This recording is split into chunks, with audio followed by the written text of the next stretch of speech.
Hello everyone. कैसे आप सब? आप सबका अपने चैनल में स्वागत है।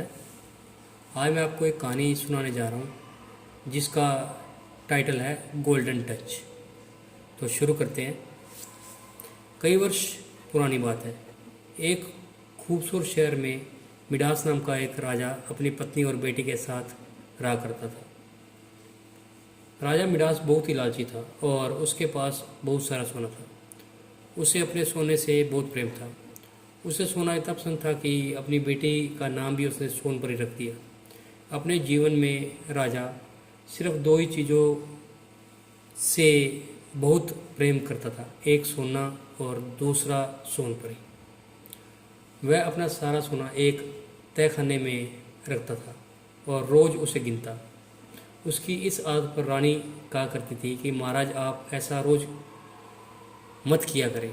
अगर सोना रोज़ गिनेंगे तो एक दिन यह सारा सोना गायब हो जाएगा। रानी की इस बात पर राजा मिडास बहुत नाराज होता। वह कहता कि रानी, इस सोने का महत्व तुम नहीं समझोगी। दुनिया में सोने से ज़्यादा खूबसूरत और कीमती कुछ भी नहीं है। हर रोज़ राजा अपना सोना गिनता और सोने के लिए उसका मोह बढ़ता ही जा रहा था। दिन ब दिन राजा और लालची होता जा रहा था।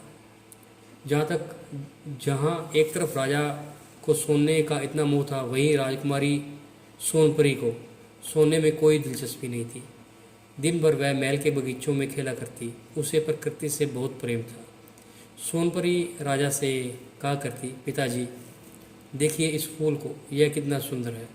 इस पर राजा मिडास जवाब देता, हाँ सुंदर तो है, लेकिन अगर यह सोने का होता तो और ज़्यादा सुंदर होता। सोने के लिए राजा मिडास की लालसा इतनी बढ़ती जा रही थी कि वह दुनिया का सबसे अमीर व्यक्ति बनना चाहता था। धीरे धीरे उसकी यह चाहत कब पागलपन में बदल गई, किसी को पता ही नहीं चला। एक दिन राजा ने सबसे अमीर आदमी बनने के लिए भगवान से प्रार्थना करने के बारे में सोचा। उसने खाना पीना छोड़कर भगवान का ध्यान करना शुरू कर दिया। कई दिन बीत गए, लेकिन राजा मिडास ने अपना ध्यान भंग नहीं होने दिया। उसकी इस प्रार्थना से भगवान प्रसन्न हुए और उसे दर्शन देने पहुँचे। भगवान ने कहा कि बताओ तुम्हें क्या वरदान चाहिए।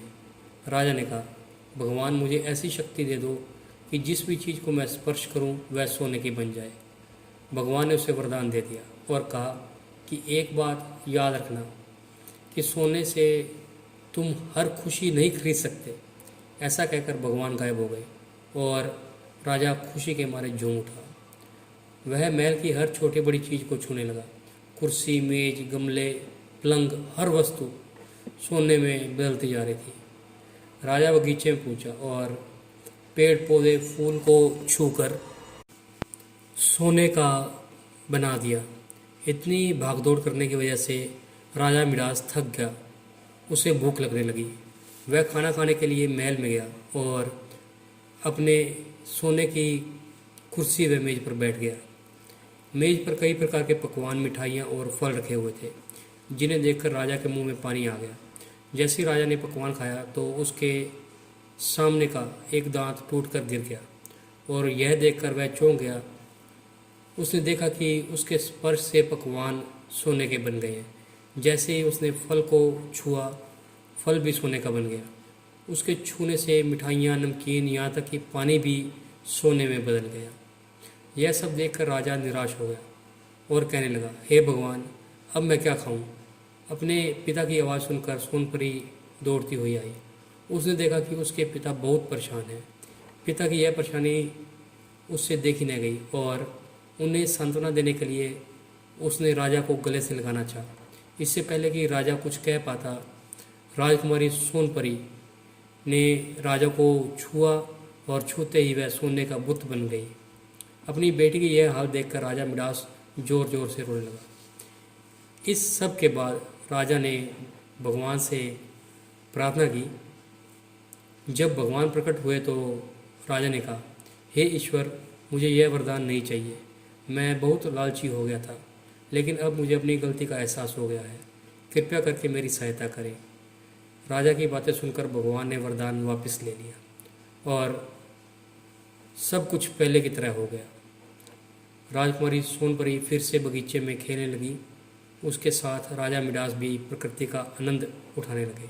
इसके बाद राजा ने अपने तहखाने पर ताला लगा दिया और रोज़ सोना गिनना भी बंद कर दिया। तो इस कहानी से हमें यह सीख मिलती है कि कभी लालच नहीं करना चाहिए, क्योंकि लालच बुरी बला है। तो आपको अगर ये कहानी पसंद आई है तो वीडियो को लाइक कीजिए, शेयर कीजिए, चैनल को सब्सक्राइब कीजिए, बेल वाला बटन ज़रूर दबा दें ताकि हम ऐसी कोई और कहानी डालें तो उसकी नोटिफिकेशन आपको मिल जाए। Thank you.